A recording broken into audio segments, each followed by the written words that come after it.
Muy buenas tardes. En el marco del 43º aniversario de Fundación Mediterránea, brindamos la cordial bienvenida a las autoridades nacionales, provinciales, municipales de los 3 poderes del Estado conectados por esta herramienta vía Zoom.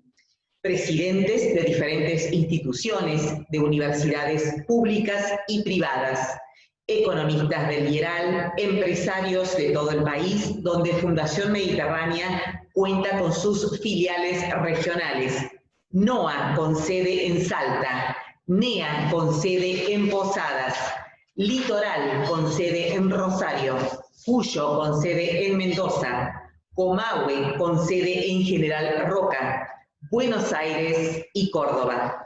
Empresas sponsors que representamos en el video de apertura de cada reunión. Señores de la prensa especializada. Señores miembros del Consejo de Administración, su presidente María Pía Astori. Hoy escucharemos al señor Bernardo Toro, quien es filósofo y educador colombiano. Es uno de los pensadores más importantes de la educación y la democracia en América Latina. Está graduado en filosofía, física y matemáticas. Es magíster en investigación y tecnologías educativas y Senior Fellow del Instituto Synercos de New York. Es director de la Fundación Avina en Colombia y miembro del Consejo Internacional del Instituto Ethos de Brasil. Fue gerente general de la empresa Centro Televisión, presidente del Centro Colombiano de Responsabilidad Empresarial y de la Confederación Colombiana de ONG. Fue decano académico de la Facultad de Educación en la Pontificia Universidad Javeriana en Bogotá. Ha sido consultor temporal de UNICEF, Banco Mundial y Banco Interamericano de Desarrollo para América Latina en las áreas de educación, comunicación y movilización social. Con nosotros, el doctor Bernardo Toro.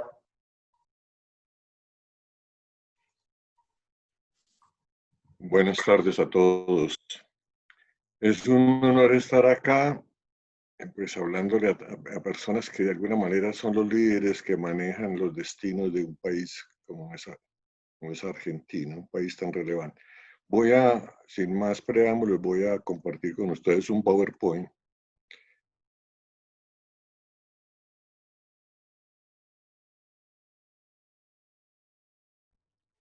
Pero esperen, ¿qué me pasa que no entra? Share. Eso en inglés es muy difícil. ¿No entra? ¿No lo han visto? Ya. Bien, el título de... Ahora sí. Ahora sí. El título... Perdón, yo dejo por aquí. Estoy cuadrando aquí la pantalla mía para dejar espacio para el PowerPoint.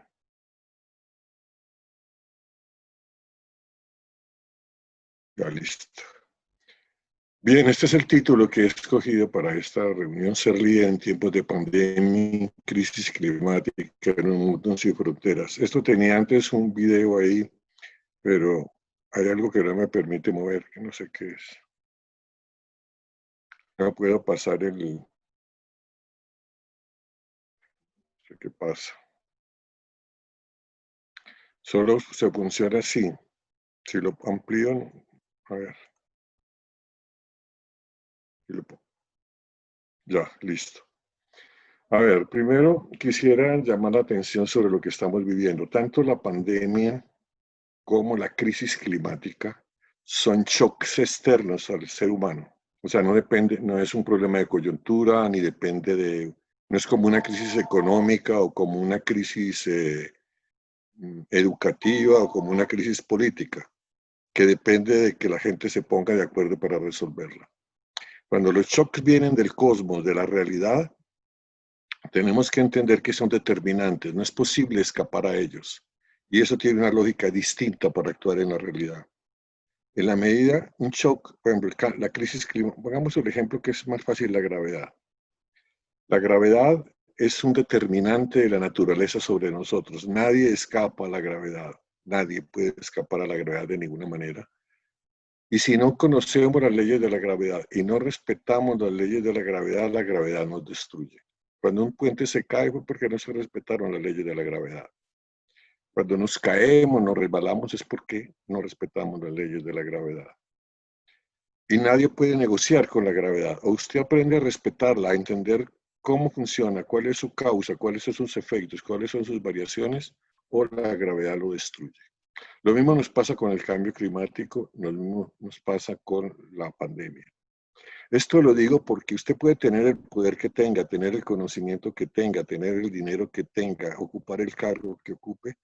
Para la gravedad o para la pandemia o para la crisis climática, eso es indiferente. Si usted no respeta las normas, las causas y las leyes que rigen ese fenómeno, usted no puede convivir con él o el fenómeno irá en contra suyo y lo puede destruir. Esto nos obliga además a entender que en este tipo de situaciones el conocimiento antecede al poder y a la política. El conocimiento antecede al deseo, ¿sí? Pero el conocimiento no puede resolver un problema que no puede resolver tampoco la política, que es la ética.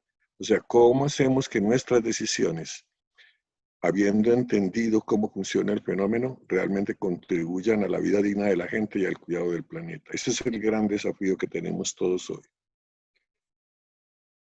El cambio climático, que es el... Mire, ayer leyendo un artículo, una frase que yo digo mucho, pero ayer la veía de un gran climatólogo mexicano que decía, en unos meses, en unos años, la pandemia nos va a parecer un juego de niños comparado con la crisis climática. ¿Por qué? Porque probablemente la pandemia la pandemia no va a destruir la especie humana, puede que muramos muchos, pero no va a destruir la especie humana. El cambio climático sí puede afectar la presencia de la especie humana sobre el planeta. ¿Por qué? Porque el cambio climático no es un problema ideológico, es un determinante para la supervivencia de la especie humana y por lo tanto es un determinante de la nueva política y del actuar de los políticos y de todos los líderes y de todos los decisores. O sea, cuando usted está en una crisis económica, está actuando de un problema nacional o de un problema coyuntural. Frente a la crisis climática estamos frente a un problema de especie, o actuamos como especie o no somos viables. Entonces la pregunta es, ¿qué es ser líder hoy en tiempos de cambio climático? He puesto esto así porque todos ustedes son líderes, entonces ahí es donde está la gran discusión. ¿Cómo tener elementos para tomar decisiones? Bueno, lo primero, las personas hoy líderes tienen que tener la capacidad de convocar y saber organizarse y cooperar. O sea, el poder per se en las personas, los iluminados, los líderes tipo Batman no funcionan, ¿sí? Son líderes que deben saber convocar la fuerza de otros, generar organización y saber cooperar para generar soluciones estables a problemas colectivos. Porque no son, como es un problema de especie, un problema determinante que siempre va a estar actuando sobre nosotros, ¿sí? Digamos, si está lloviendo, usted logra una cobertura y ya. En este tipo de problemas son determinantes, hay que aprender a encontrar soluciones estables. Y siempre con un proyecto ético, que es cuidar la dignidad humana y el cuidado de los bienes ecosistémicos del planeta. Digamos que este es como el resumen de la gran dificultad que tenemos hoy para ser líderes. Convocar, saber crear organizaciones, crear cooperación, crear colaboración, soluciones estables, no soluciones coyunturales, y que siempre tengan un proyecto ético, dignidad humana y cuidado del planeta, que es lo que es ética hoy. La ética hoy es trabajar por los derechos humanos y cuidar el planeta. No importa lo que usted haga, si lo que hace contribuye a la vida digna de la gente y a cuidar el planeta, usted está haciendo lo que hay que hacer. Bien, veremos que es que aquí tengo unas cosas que me tapan. Bueno, ¿qué es dignidad humana? Eso que está ahí, trabajar por hacer posible los derechos humanos, derechos fundamentales, los derechos políticos, los derechos económicos, sociales y culturales, los derechos ambientales y los derechos difusos. El concepto de ética antes de 1948 y el concepto de ética hoy son dos cosas distintas. En 1948, con la Declaración de los Derechos Fundamentales, el 10 de diciembre, hicimos un paso en la evolución de la especie humana, en la humanización de la especie. Fuimos capaces, después de casi 100.000 años de estar sobre el planeta, el Sapiens Sapiens, por fin fuimos capaces de hacer una definición en qué consiste la humanidad, en qué consiste ser humano. Y al mismo tiempo acordamos que para evolucionar tenemos que aprender a respetar y a crear condiciones para que esa humanidad sea posible. Rápidamente nos demos cuenta que si además se requerían formular los derechos políticos, los derechos económicos, sociales y culturales, los derechos ambientales y los derechos difusos, que son los de última generación, donde están los derechos de los niños, los derechos LGTBI, etc. Entonces, este proyecto, hacer posible esto, es lo que se entiende hoy por dignidad humana. Es una cosa práctica, no es un discurso, es así de práctico y así de difícil, y hay que hacerlo todos los días. ¿Por qué? Porque la protección de derechos no es acumulable. Si usted respeta hoy, no garantiza que va a respetar mañana, tiene que respetar todos los días. Si usted garantiza el alimento hoy, tiene que garantizarlo todos los días. Entonces, ese es parte del problema. Ahora no me mueve esto. Perdón un momentico. Que mi mujer me va a preguntar algo.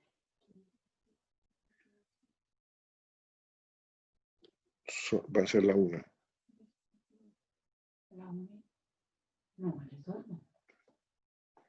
Bien. Pero yo me digo que a ver, que esto no me está moviendo ahora aquí esta cosa. Espere.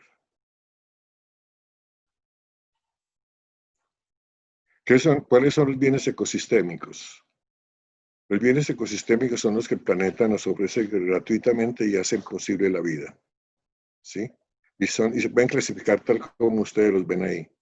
En bienes esenciales, ¿sí? Que son la producción primaria, la formación de material biológico que hace posible el crecimiento de las plantas terrestres y marinas. Una cosa que es muy importante observar es que las plantas, los árboles que ustedes ven, es energía solar convertida en material biológico. El sol aumenta el material biológico sobre la Tierra. Todo el ciclo de nutrientes, descomposición y absorción. De regulación de los procesos, el clima, la calidad del aire, la erosión, los riesgos naturales, la polinización, las enfermedades, los desechos. Tenemos que aprender a entender y a cuidar todas estas cosas. De aprovisionamiento, el agua dulce, los alimentos silvestres, la pesca, las maderas, las fibras, las medicinas, los fármacos, los recursos genéticos, el paisaje y la diversidad. Miren, señoras y señores, el gran desafío de la democracia moderna y del futuro de la democracia es el siguiente. ¿Cómo vamos entre todos a cuidar los bienes ecosistémicos, que son muy superiores a los bienes públicos? Muchos de ustedes me han oído hablar mucho tiempo de los bienes públicos, pero ahora estamos enfrentando un problema mucho más complejo que los bienes ecosistémicos. ¿Por qué? Porque por razones históricas de acumulación, poder y éxito, fuimos convirtiendo los bienes ecosistémicos en bienes privados, en bienes estatales. Llega un momento en que los bienes ecosistémicos solamente pueden ser cuidados bajo un acuerdo colectivo de la especie humana. Pongamos el ejemplo más difícil de todos, el agua. El derecho humano al agua está mal formulado. ¿Por qué? Porque el derecho al agua no es solamente un derecho de los humanos. Los animales necesitan agua, las plantas necesitan agua. Entonces, la gran pregunta es, ¿cómo entre todos vamos a disponer del agua para que como seres humanos, junto con todos los seres vivos, podamos tener el agua que el planeta tiene para nuestro uso y disposición? Eso no se puede simplemente hablando de empresas de acueductos o empresas de energía. No, es un acuerdo mucho más complejo. Y este es el gran desafío de este siglo y junto a la... ¿Por qué? Porque estos bienes van a ser fuertemente afectados por dos factores. Básicamente por el nivel de la población que tiene el planeta y por el cambio y por el calentamiento global. Esto es como entrar a un ascensor. Cuando usted entra a un ascensor, usted mira el espacio y se ubica para que todas las personas del ascensor puedan estar allí en un tiempo corto cómodamente. Pero no hay reglas, es un acuerdo tácito de especie. Un poco así les va a tocar aprender en esto. Muchos de ustedes conocen a Eleanor Ostrom, la primera mujer que fue premio Nobel de Economía, ahora hay otra, ¿sí? Que básicamente su tesis, su gran premio Nobel se le da porque puso este problema sobre la mesa y es el principal desafío en la conducción de la sociedad y de las democracias para el futuro inmediato en cuanto a los bienes. Mucho más complicado que los bienes públicos. Bueno, esto ya lo vimos, que es actuar ético. Se entiende por actuar ético toda acción o decisión que está orientada a contribuir a favorecer la dignidad humana y a cuidar los bienes ecosistémicos del planeta. Bueno, pero como ustedes son una fundación que trata de promover cosas, la pregunta es, ¿cómo se forma un líder hoy? ¿Sí? Es bastante fácil con lo que hemos dicho, pues fácil decirlo. Saber construir su proyecto ético de vida para contribuir a la dignidad humana y cuidar los bienes ecosistémicos del planeta. O sea, un líder prácticamente tiene que dedicarle el 50% de su tiempo a conocerse a sí mismo, ¿sí? A autorregularse, a autovalorarse, a estructurar su proyecto ético de vida, ¿sí? Para poder realmente conducir a otros. Si uno no trabaja todos los días sobre eso, que es un trabajo muy difícil, porque además no fuimos formados para el autoconocimiento ni para la autorregulación, y por tanto no fuimos formados para la autonomía, es una tarea que, según algunos dicen, pues según el consejo de Dee Hock, el creador de Visa, debe llevarnos el 50% del tiempo de la vida para ir convirtiéndonos en líderes íntegros, con integridad ética. La otra característica que tenemos que aprender a fondo es saber dar y pedir ayuda para poder crear riqueza en la sociedad. Es imposible para un líder obtener resultados a todo nivel si no sabe dar y pedir ayuda. Nosotros no estamos formados para saber dar y pedir ayuda porque fuimos formados con una inteligencia guerrera. Solamente las personas que son formadas en inteligencia altruista tienen esa capacidad de la competencia de saber dar y pedir ayuda. Fuimos formados en inteligencia guerrera, en una inteligencia para dominar, para ser el más importante, para sacar el primer puesto, para ganar todas las becas y para ganar más plata. Yo soy más inteligente, entonces me tiene que pagar más. Esa inteligencia que termina siendo una inteligencia depredadora no tiene futuro. O sea, ningún proceso depredador, ninguna empresa depredadora, ninguna inteligencia depredadora, ninguna acción depredadora tiene futuro en el planeta, simplemente por la finitud del planeta y por la situación y por todo lo que nos está enseñando la crisis climática. Hoy estamos aprendiendo algo que venimos hablando hace mucho tiempo. Tenemos que pasar del paradigma de la acumulación del poder y el éxito al paradigma de el cuidado. Saber dar y pedir ayuda requiere que la persona entienda la importancia del cuidado. Permítanme los explico. A ver, uno de los bienes más importantes de una sociedad es la confianza. Y la confianza depende de la capacidad de cumplir promesas. Nuestras sociedades no confían en las instituciones. Las grandes manifestaciones que se hacen en América Latina y en el mundo están respaldadas por un mismo lema. No queremos que las instituciones desaparezcan. Queremos que las instituciones se parezcan a nosotros. O sea, queremos instituciones que cumplan sus promesas, que el sistema de salud sane, que el sistema educativo eduque, que el sistema de justicia haga justicia, que el sistema económico cree riqueza para todos, etc. ¿Sí? La gran dificultad que tenemos es que hemos descuidado las promesas públicas de nuestras instituciones y las promesas privadas. Una cosa como Odebrecht nos demuestra la alta incapacidad de las empresas privadas de cumplir sus promesas, ¿sí? De transparencia, de responsabilidad, etc. Eso hace que la sociedad tenga mucha dificultad en cumplir promesas. Entonces, pero para poder aprender a cumplir promesas hay que saber dar y pedir ayuda. Las empresas tienen que saber qué es lo que van a dar, saber que lo pueden dar y qué necesitan de los entornos para poder cumplir esa promesa y crear riqueza. Porque no se trata de acumular valor de las acciones, se trata de crear riqueza en la sociedad. Y la otra cosa es saber ubicar, acceder y usar la mejor información acumulada para solucionar problemas colectivos. O sea, la realidad se ha vuelto tan compleja que tratar de resolver los problemas porque yo creo, yo tengo poder, yo tengo plata, yo soy el jefe, yo estoy aquí, ¿sí? Y después de mí el diluvio, ese sistema es depredador y naturalmente pues el planeta no resiste y la sociedad no resiste ese tipo de comportamientos. ¿Qué es un proyecto ético de vida? Pues primero aprender a cuidar de sí mismo, cuidar del cuerpo, ¿sí?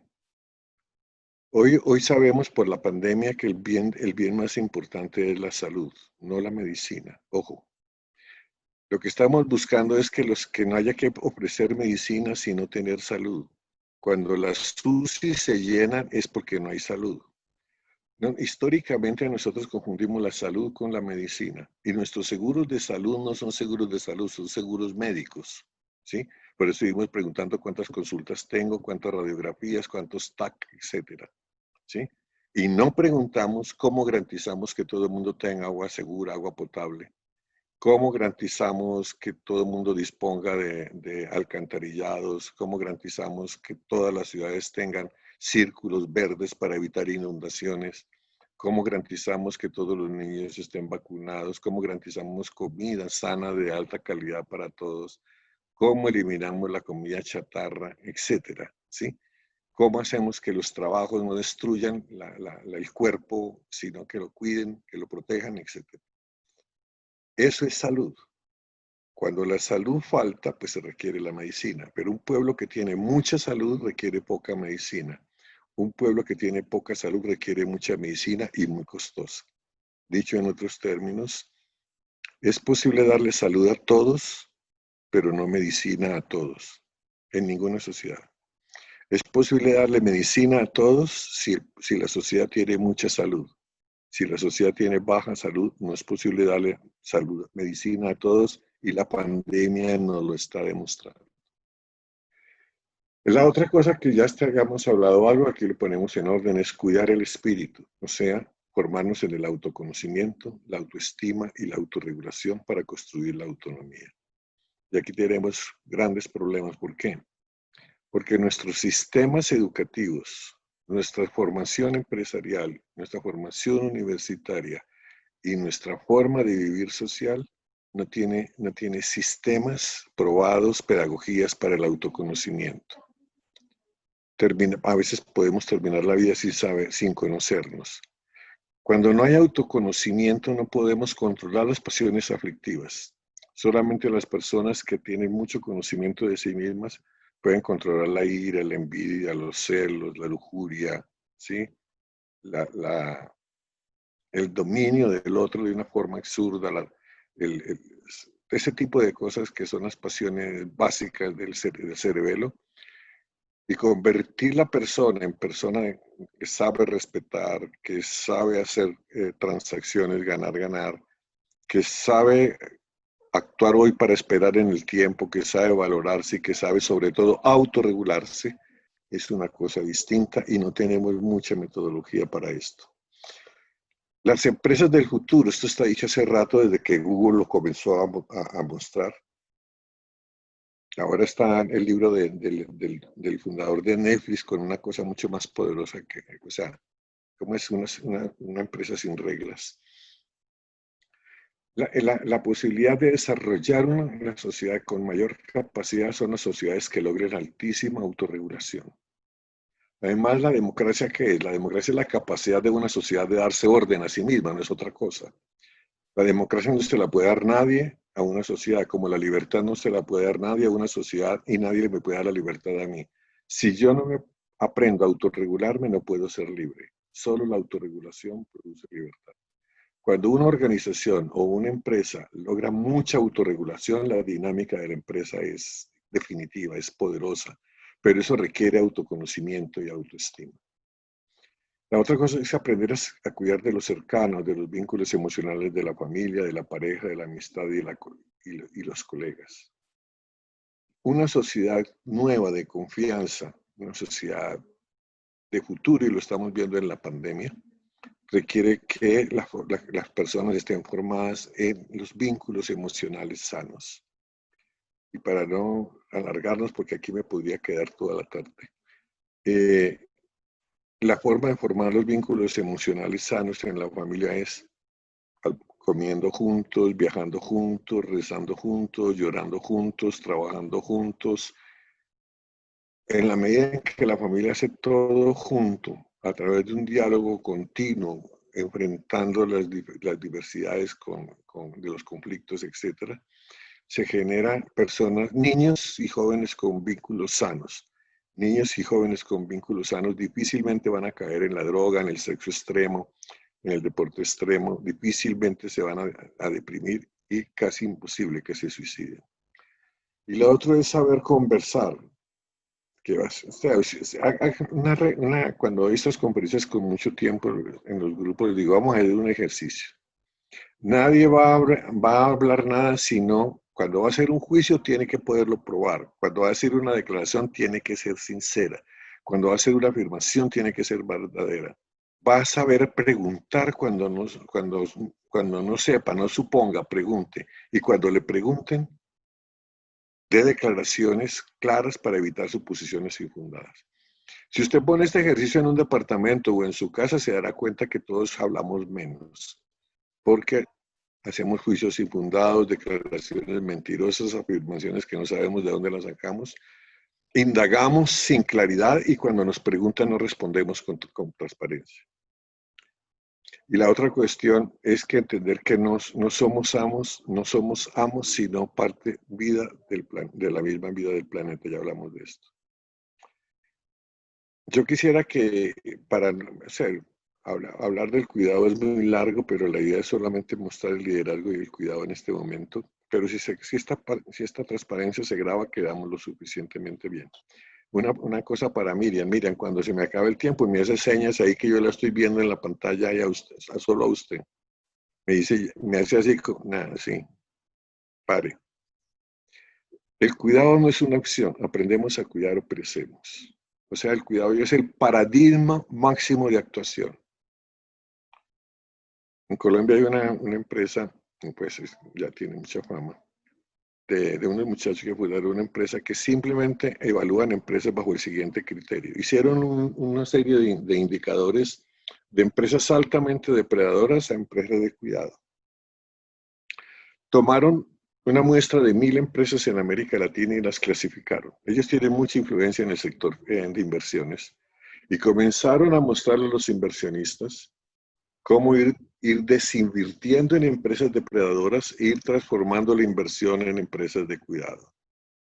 Esto no es nada nuevo. El presidente de BlackRock, la mayor inversora del mundo, en noviembre del año pasado mandó su carta. No estamos dispuestos a invertir en empresas que no tengan una clara opción de cómo van a garantizar que su acción empodera y fortalece la sostenibilidad del planeta.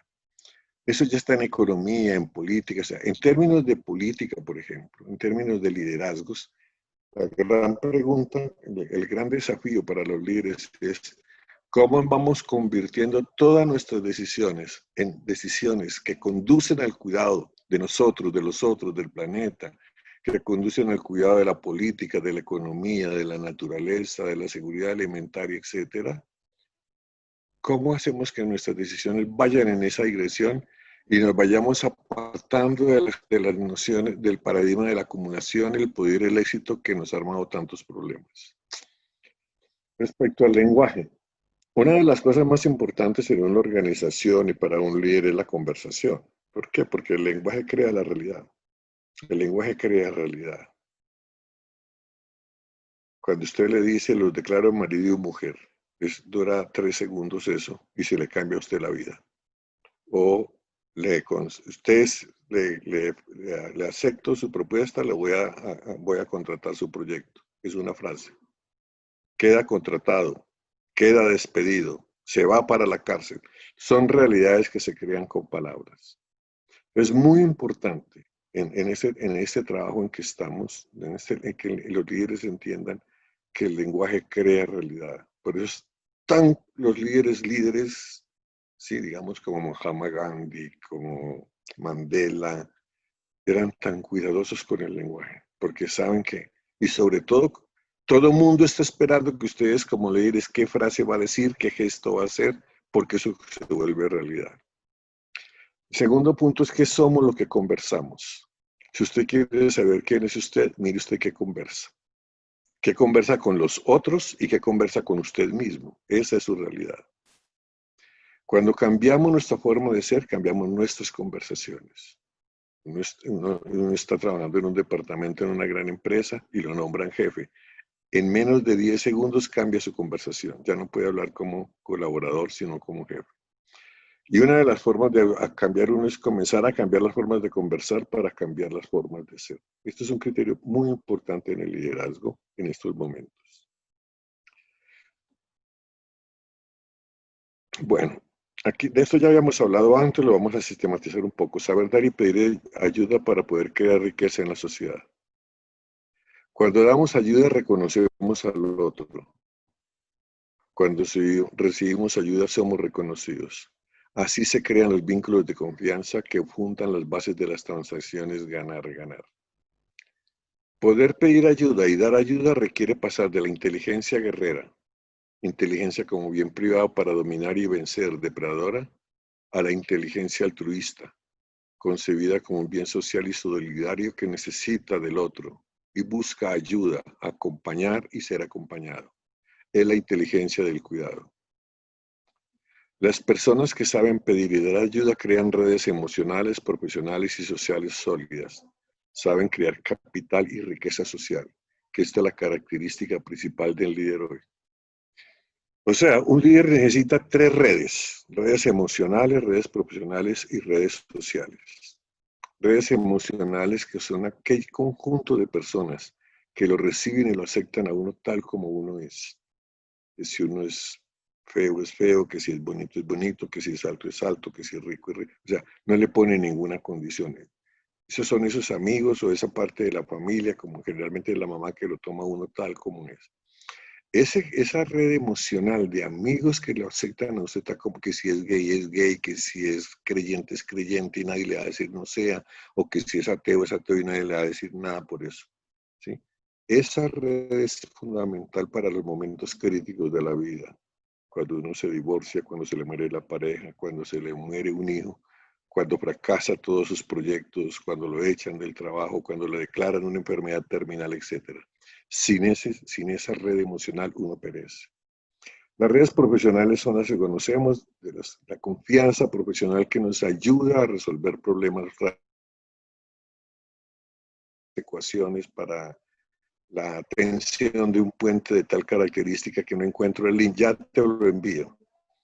Esa red profesional economiza tiempo, dinero y profesionalismo cuando usted está dentro de la red.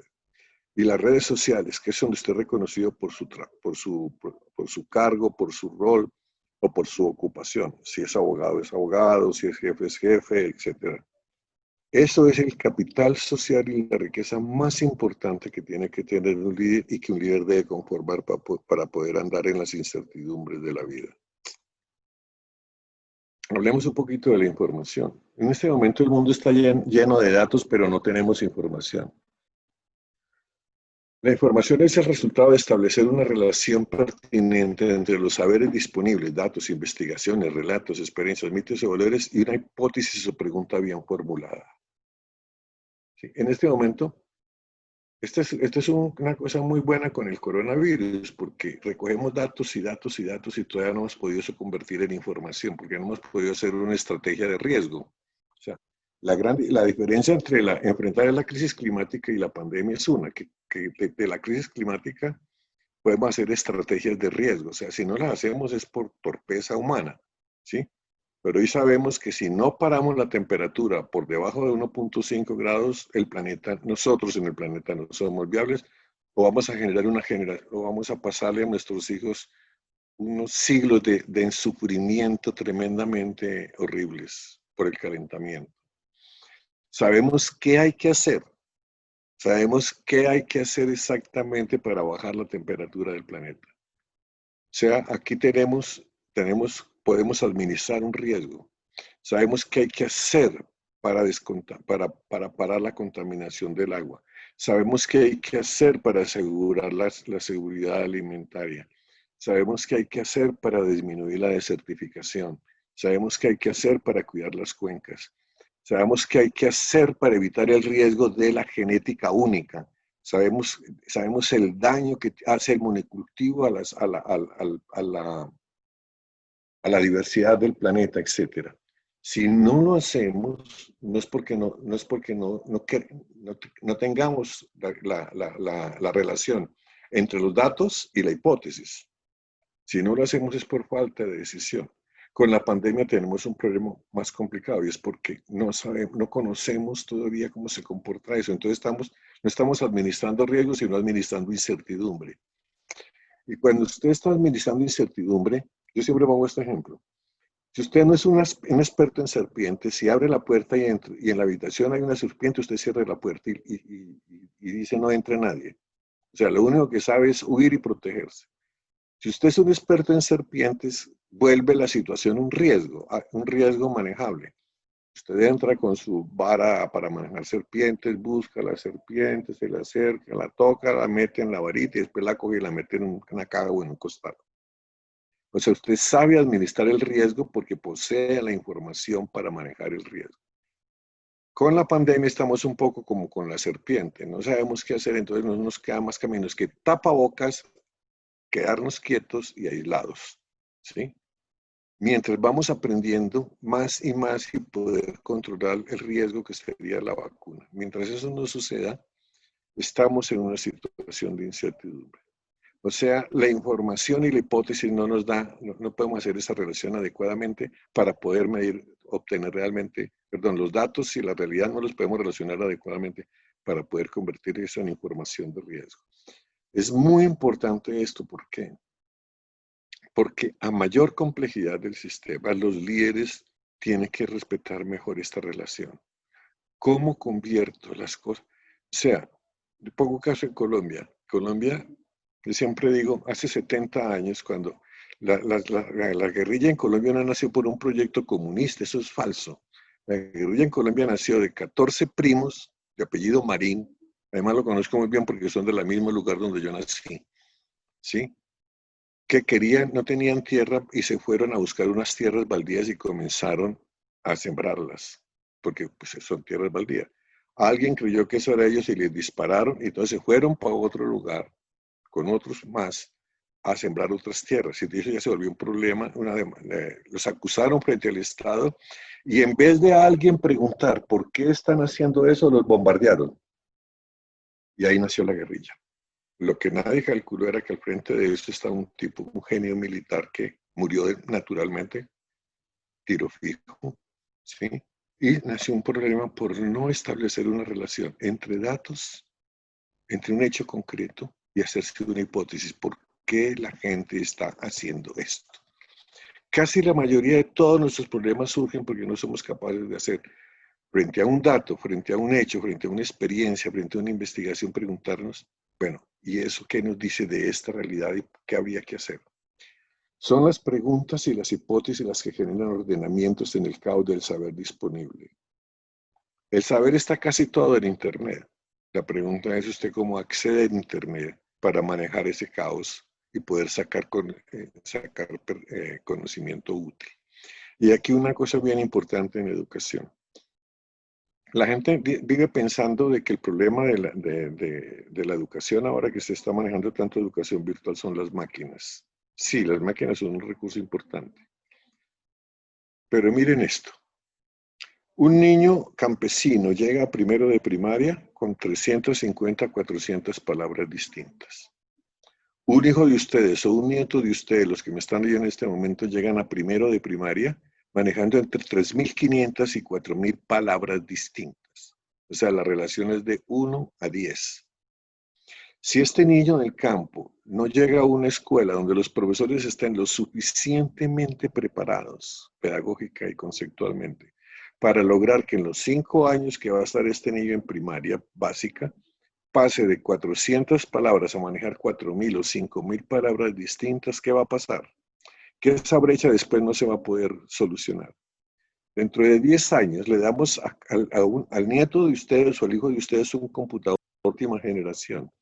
Y al niño al niño campesino le damos un computador de última generación. Cuando el hijo de ustedes o el nieto de ustedes abra la máquina, va a ver que va a ver va a ver en la pantalla. Va a ver entre 7.000 o 8.000 palabras y probablemente en 2 o 3 idiomas distintos. Cuando el niño del campo abre el computador, va a ver en el computador, digamos que haya subido a 600 o 700 palabras distintas y ese es su universo. O sea, la capacidad de ordenar el caos, de usar el conocimiento para tratar de encontrar caminos de vida y de actuaciones en la complejidad de la realidad, requiere un gran cuidado del aprendizaje de los niños, pero sobre todo de los hijos de las personas más pobres. Es fundamental que todos los líderes cuidemos el sistema educativo del Estado y que los niños que van al sistema educativo del Estado, ojalá logren niveles de aprendizaje, de educación, más altos que nuestros propios hijos. Si no logramos eso, la educación que le damos a nuestros hijos se va a perder en gran manera, porque su hijo no va a vivir con usted, va a trabajar y vivir con los hijos de los otros. Y si esos otros no quedan bien educados, todo se perdió. Entonces, esto nos lleva a como una tarea fundamental, digamos, de la Fundación Mediterránea, cómo lograr que el sistema público de educación adquiere niveles iguales o superiores a los niveles privados. Cada vez que usted desacredita el sistema público de educación, el sistema del Estado, los únicos perjudicados son los hijos de los pobres, porque los hijos de los pobres no pueden reemplazar lo que la escuela no da. Si un hijo de nosotros, o un familiar de nosotros, su profesor de inglés no es muy bueno, lo podemos mandar a Londres, a una escuela o a Estados Unidos, donde sea. Si es hijo de un campesino, se quedó sin aprender inglés. La familia no puede reemplazar lo que la escuela no da.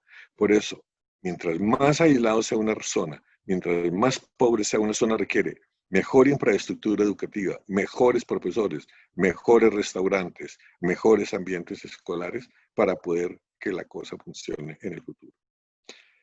Aproximar soluciones colectivas a problemas colectivos requiere saber construir preguntas e hipótesis con otros a través de la conversación y negociaciones que agregan valor a todos los implicados. Tenemos que aprender a solucionar problemas y no a vencer o tener razón. Colombia es un ejemplo típico de un país que se mata por tener razón, aunque el problema no se solucione. Gran parte de nuestra polarización se debe en que las reuniones, cuando uno ha sido presidente de juntas directivas de empresas, lo sabe. Muchas veces la gran dificultad de manejar una junta directiva es que todo el mundo son muy buenos, pero nadie quiere entrar a los problemas y no quiere tener razón frente a sus colegas. Entonces las juntas se pierden en discusiones estúpidas porque cada uno quiere tener razón, pero el problema sigue sin solucionar. Lo mismo pasa en las discusiones políticas. No se sabe plantear cuál es el problema. No hemos desarrollado suficientes condiciones para tener métodos colectivos de solucionar, de plantear el problema y poder desde diferentes puntos ideológicos, desde diferentes puntos teóricos, desde diferentes puntos conceptuales, poder decir desde mi punto de vista el problema es este. Nos interesa más vencer al otro en la discusión que tener razón. Bueno, y aquí entramos a un punto muy importante, es que la única manera de acabar con la mala política es la política. Esta es otra frase que quisiera que quedara, ¿no? A ver, un técnico es una persona que actúa sobre cosas para producir cosas. Un político es una persona que actúa sobre acciones para producir acciones colectivas.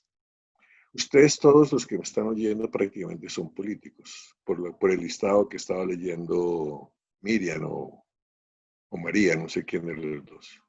¿Sí? Doctor, estamos con Ya se va a tiempo. acabar. ¿Ah? Estamos con... Ya se acabó el tiempo. Bueno, no, esto no hay problema. Este PowerPoint se queda donde pare, eso no hay problema. Eso no es largo, pero donde queda está bien. La vida es así. Un técnico es una persona que actúa sobre cosas para producir cosas. Un político es una persona que actúa sobre acciones para producir acciones colectivas.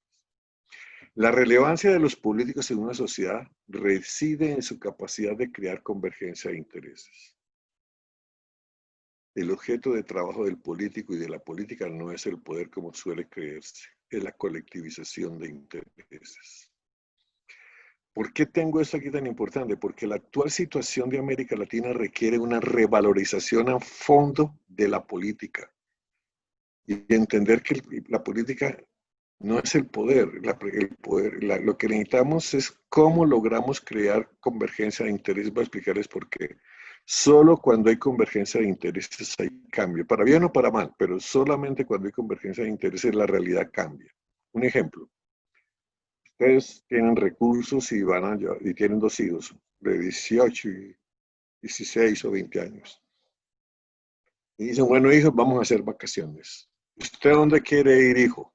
Y el muchacho contesta, papá, quiero ir a Australia a surfear. Esta es la época de las grandes olas.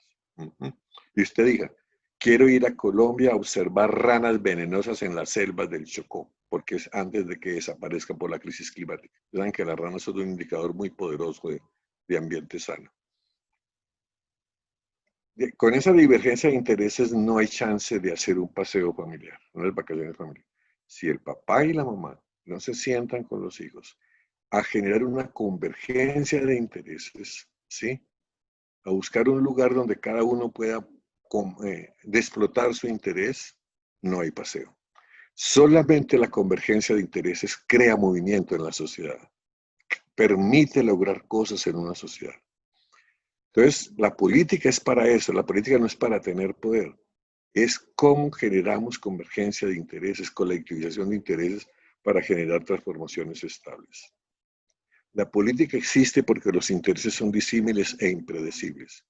El desafío de la política es construir intereses colectivos a partir de la multiplicidad de intereses individuales.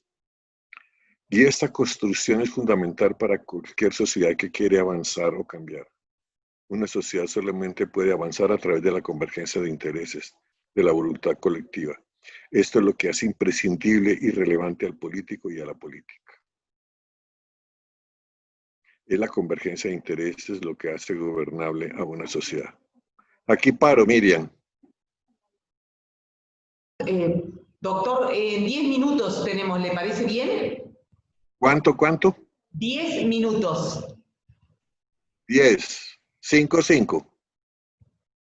Bueno, seguimos. Ay, ¿cómo quita esta cosa que me atraviesa ahí? Los partidos políticos son instituciones públicas y sociales que a partir de una interpretación que hacen de la realidad y la sociedad el aparato ideológico, convocan y trabajan los intereses de los ciudadanos para crear convergencia de intereses de acuerdo a la ideología propuesta. O sea, ¿qué es la ideología? ¿Qué es una ideología? Una ideología es un discurso para justificar intereses. No le pongan más música que no es sino eso. ¿Sí? Por ejemplo, cuando un muchacho quiere irse con los amigos a pasear, tiene un gran interés, el papá tal vez no le va a dar la plata, entonces arma un discurso para justificar su interés. Ese discurso es ideológico. ¿Sí? Entonces, grupos humanos interpretan la realidad de una manera de acuerdo a sus intereses, por lo que lo único que hace, que moviliza al ser humano a actuar en la realidad son los intereses. No es la buena voluntad, ni es el conocimiento, ni es la religión, son los intereses. El aparato motor del ser humano se llama el interés y reconocerlo es lo mejor para poder manejar el liderazgo con claridad. Es muy fácil trabajar con un grupo que los intereses están sobre la mesa. Esa es la ventaja cuando una organización logra la autorregulación transparente, que es que la gente dice yo quiero esto o no quiero esto. Entonces es muy fácil generar sistemas de conducción y regulación cuando la gente pone los intereses sobre la mesa.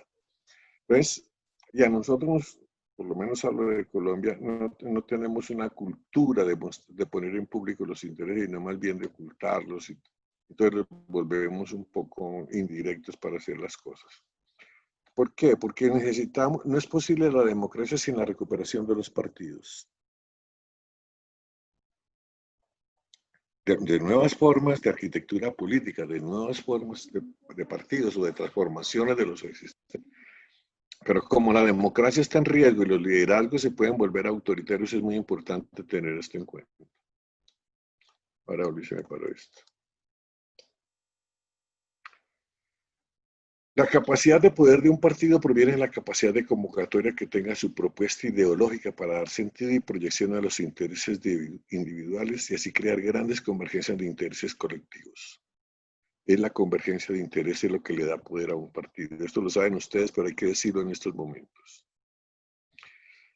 Entonces la pregunta es, ¿dónde está el centro de la política ahora? ¿A dónde orientar para hablar? ¿Cómo se habla de cuidado en términos políticos? El cuidado en términos políticos se habla en términos de equidad. ¿Sí? Es el gran propósito de la política hoy en América Latina. Es el gran propósito al interior de las empresas. Es el gran propósito. Si ustedes leen las encíclicas del Papa, están orientadas a la equidad. Ojo, no podemos seguir haciendo proyecticos contra la pobreza. La pobreza es la consecuencia de la inequidad. La pobreza es la consecuencia de la desigualdad. Llevamos desde los años 70 hablando de proyectos contra la pobreza. No queremos tocar el problema de la inequidad. Si no enfrentamos la inequidad, no es posible realmente lograr algo en la sociedad y vamos a seguir haciendo proyecticos contra la pobreza. Que la gente no logra encontrar un buen empleo porque no, entonces démosles un entrenamiento para llenar el formulario. Eso es un proyecto contra la pobreza. Lo que tenemos que hacer es un sistema público de alta calidad. Eso es un proyecto de equidad. ¿Sí? Entonces, la equidad en una sociedad depende de la cantidad y calidad de bienes públicos que esa sociedad pueda generar y desarrollar. Yo pongo mucho este ejemplo, este símil. Muchos de ustedes quizás me lo han oído, pero es que es la forma de explicarlo rápidamente. ¿Dónde creen ustedes que estudia el hijo del presidente de la fábrica de automóviles Volvo en Estocolmo? En la escuela del barrio. No en colegio privado, no, en la escuela del barrio. ¿Dónde creen ustedes que estudia el hijo del señor que vende pescado en el barrio donde vive el presidente de la Volvo? En la misma escuela. Entonces el hijo del presidente de la Volvo se vuelve amigo del hijo del señor que vende pescado. Se vuelven amigos, pelean, salen juntos, hacen pilatunas juntos, buscan, después más grandes van a buscar las amigas juntos, van al mismo hospital, montan en los mismos buses, ¿sí? Van a los mismos centros de salud. Cuando terminen la secundaria van a ir a las mismas universidades. Eso es equidad. Y la educación sirve de articulación de la sociedad. El hijo del señor rico no subestima, probablemente valora mucho al hijo del señor que vende pescado. Y el hijo del señor que vende pescado no tiene bronca ni sobrevalora al hijo del señor presidente de la Volvo. Entonces la sociedad se convierte en sistema de articulación, en sistema de confianza en una sociedad. Cuando tenemos dos sistemas educativos, una educación para los hijos de nosotros y una educación para los hijos de los otros, ¿qué pasa? ¿Cuál es la probabilidad que el hijo del presidente de una compañía en Argentina se eduque con el hijo de un campesino? En Colombia es 0. ¿Sí? Entonces la educación, aún más, y al niño en el colegio privado le enseñan a despreciar la educación del Estado, de la educación pública. Que yo estoy en un colegio privado, esas escuelitas allá del Estado, esa de O'Higgins no sirve para nada. ¿Sí? Entonces la educación se convierte en fractura. ¿Por qué? Porque la educación no es un bien público, o sea, no es un bien de igual calidad para todos. El agua de Buenos Aires es un bien público porque el agua que llega a la familia más rica es igual a la calidad del agua que llega a la familia más pobre. Si hubiera dos tipos de acueducto, una calidad de agua para unos y una calidad de agua para los otros, Entonces el agua no sería un bien público, sino un bien corporativo, que es un bien excluyente, ¿sí? Entonces, ¿qué es lo que hace que una sociedad sea equitativa? Que la educación sea de igual calidad para todos, que el transporte sea de igual calidad para todos, que la salud sea de igual calidad para todos, que la libertad de conciencia sea de igual calidad para todos, que la información sea de igual calidad para todos, que el acceso a las oportunidades de creación y de trabajos sean iguales, etc. Eso es lo que hace una sociedad equitativa. Eso es riqueza. No es un problema de que todo el mundo gane lo mismo o esté en el mismo lugar. Es la abundancia de bienes públicos lo que hace equitativa una sociedad. Y la política realmente es el gran propósito que tiene que tener en América Latina. Y esa equidad obliga a una cosa, a cuidar a fondo los bienes del planeta, porque son los bienes más importantes para la equidad. Bueno, estos son los bienes públicos, estos no son los bienes del planeta, ¿no? Los bienes ecosistémicos ya los vimos. Estos dependen de nosotros, los bienes ecosistémicos no. Nadie es dueño del agua, nadie esto de los acueductos privados y todos. En unos años tenemos que reformular todo eso. ¿Por qué? Porque yo no conozco una empresa que produzca agua, no conozco una empresa que produzca viento, no conozco una empresa que produzca genética, no conozco una empresa que produzca suelo. El suelo es finito, el agua es finita, el aire es finito, ¿sí? La genética es finita. Entonces, esos son bienes de toda la especie humana y de todas las especies vivas, incluyendo los animales y las plantas. ¿Qué es distinto de estos bienes que sí los creamos nosotros? ¿Sí? El principal bien público por excelencia es el Estado. El siguiente bien público son las leyes. Las leyes son un instrumento público. ¿Por qué? Porque son la forma como vamos a interactuar en equidad. Los servicios básicos, la educación, la vivienda, la salud, los ingresos, la libertad de conciencia, etc. Son muchos. Todo esto es posible y está a nuestro alcance si somos capaces de pasar del paradigma de la acumulación del poder y el éxito al paradigma del cuidado. O sea, ¿qué es el paradigma del cuidado? Si aprendemos cómo se me va a acabar el tiempo, voy a resumir aquí el paradigma del cuidado. Voy a dar primero esta definición de riqueza. Uno de los problemas que tenemos es que confundimos la riqueza con la plata. Realmente que la riqueza es el conjunto de bienes, servicios, valores, ambiente, relaciones y transacciones que hacen posible que los hombres y mujeres de una sociedad puedan vivir dignamente, ser felices y cuidar los bienes ecosistémicos del planeta. ¿Cómo se logra esto? Miren, la pandemia nos enseñó que un estadio no es nada, que un centro comercial no es nada, que las avenidas no son nada, que las iglesias no son nada, que los colegios no son nada, si no estamos adentro nosotros. O sea, sin transacciones, sin intercambios, la realidad no funciona. La realidad de una sociedad son sus transacciones, sus intercambios económicos, políticos, sociales, culturales, emocionales y espirituales. ¿Qué es lo que intercambiamos en las transacciones económicas? Bienes y servicios. ¿Qué intercambiamos en las transacciones políticas? Intereses, articulación de intereses, convergencia de intereses. ¿Qué intercambiamos en las transacciones sociales? Estatus, roles y cargo. Usted es el jefe, usted es mi jefe, usted es mi papá.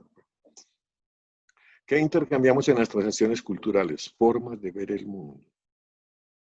La forma como un indígena de Jujuy ve el mundo es muy distinta a la forma como usted ve el mundo en Córdoba o en Argentina. Y si no aprendemos a mirar esas otras formas, nunca vamos a poder salir adelante. Las transacciones emocionales, intercambiamos emociones y sentires. Y las transacciones espirituales, intercambiamos formas de ver cómo evitamos o disminuimos el dolor en los otros. Cuando esas transacciones son ganar, ganar, creamos riqueza y creamos cuidado y cuidamos el planeta. Y son éticas. Cuando esas transacciones son ganar, perder, acumulamos riqueza en un lugar y acumulamos inequidad en otro lugar. Son depredadoras, son destructivas y son injustas. El gran desafío es aprender a hacer transacciones ganar, ganar a nivel emocional, a nivel político, a nivel económico, a nivel social, a nivel cultural y a nivel espiritual. Esa es la forma de cuidar. Gracias. Impresionante, doctor. Impresionante su exposición, realmente una maravilla. Son los mensajes que estamos recibiendo de las personas que están conectadas. Y ahora sí, María Pía Astori, nuestra presidente, va a hacer una pregunta. Adelante, por favor, María Pía. ¿Qué tal? Buenas tardes, Bernardo. Un placer, como siempre, escucharte y tenerte con nosotros. Es un honor. Es muy difícil preguntarle a Bernardo, la verdad que ha sido tan clara la exposición, pero me quedó así como una cosa muy genérica. Es si no cree que ahora, recién hablaba de administrar riesgos e incertidumbres. A mí me da la sensación que después de esta pandemia, o de ahora en adelante, me parece que vamos a administrar más incertidumbres que riesgos. No sé, ¿usted qué piensa? Sí, en la medida en que si nos comenzamos a tratar de ver qué conocimientos tenemos disponible para tomar las decisiones, vamos a seguir administrando incertidumbres, más que administrando, creando incertidumbres. Porque, digamos, a la mayoría de los líderes los mueve mucho la voluntad de poder. O sea, esto se va a hacer porque yo mando, esto se va a hacer porque yo soy el jefe, esto se va a hacer porque yo soy el presidente, esto se va a hacer porque yo soy el gobernador, esto se va a hacer porque yo tengo plata, esto se va a hacer porque mi familia tal cosa. O sea, que es el mundo de decisiones voluntaristas. La complejidad de la vida y del planeta exige que aprendamos a usar el conocimiento previo. Entonces ahí se vuelve muy importante todo lo que es ahora la discusión de las bases de datos, del uso de la investigación disponible, de la democratización de la información para que muchos puedan aprovecharse del saber acumulado. Si no procedemos así, lo que ha destruido el mundo es la voluntad de poder. Es decir, las cosas se hacen porque yo tengo poder, o porque yo tengo plata, o porque yo mando, o porque a mí me gusta, o porque yo creo. Y la realidad compleja se vuelve tan compleja que la realidad, como decimos en Colombia, se burla de los que tomamos esas decisiones así. Siempre se va a burlar. Pero es un problema de decisión también, de enfoque. Y ahí es donde los liderazgos colectivos tienen que sopesar mucho, ¿no? Sí. Bien, doctor, una pregunta de parte de los miembros del Consejo de la Fundación Mediterránea, y se preparan estas personas, Henry Ullet y después el señor Sicardi y después Alberto Balbe. Yo me tengo que retirar, Entonces hacemos esta última pregunta. Dados los devastadores incendios que se están dando en todo el mundo, ¿cómo y cuánto tiempo cree usted que se necesitará para reconstruir el ecosistema mundial? Esa es una pregunta que no se puede improvisar, una respuesta que no se puede improvisar. Yo no sé darle una respuesta válida a esa pregunta, es una pregunta muy difícil porque la pregunta es de otra manera.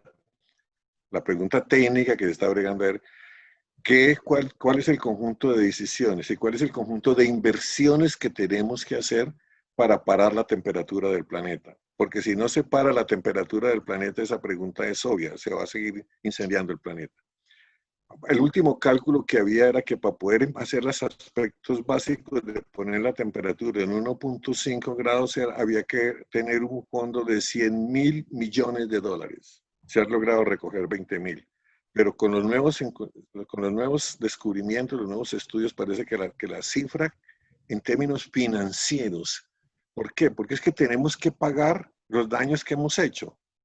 Poder recuperar, digamos, las aguas contaminadas requiere inversiones enormes. Recuperar las cuencas requiere inversiones enormes. Recuperar y fortalecer otra vez la genética, ¿sí? Requiere grandes inversiones. Y sin esas inversiones, sin esas decisiones, parar a la producción de CO2, la descontaminación y parar la producción de CO2, la descarbonización del planeta requiere inversiones enormes. Y las tenemos que hacer entre todos porque todos tenemos que hacer cosas distintas. Suramérica tiene que aprender a cuidar el agua a fondo, a cuidar los bosques a fondo que están ahí. No podemos seguir talando, no podemos seguir teniendo la ganadería que tenemos. Pero los países como China, Rusia y Estados Unidos y Indonesia tienen que aprender a apagar las chimeneas y aprender a tener energías alternativas. Y eso vale un montón de dinero que si entre todos no nos ponemos de acuerdo, no es viable y el planeta se va a seguir incendiando. Bueno, los dejo. Muchísimas Buena gracias. tarde. Como siempre, un aplauso virtual para usted y gracias por su generosidad. Gracias. A ustedes muy buena gente. Chao. Muchas gracias. Bueno, muchas gracias y como es habitual, al finalizar cada reunión informamos que la actividad prevista para mañana martes con el jefe de gobierno de la Ciudad de Buenos Aires, Horacio Rodríguez Larreta, se reprogramó por cuestiones de agenda. Oportunamente informaremos la fecha.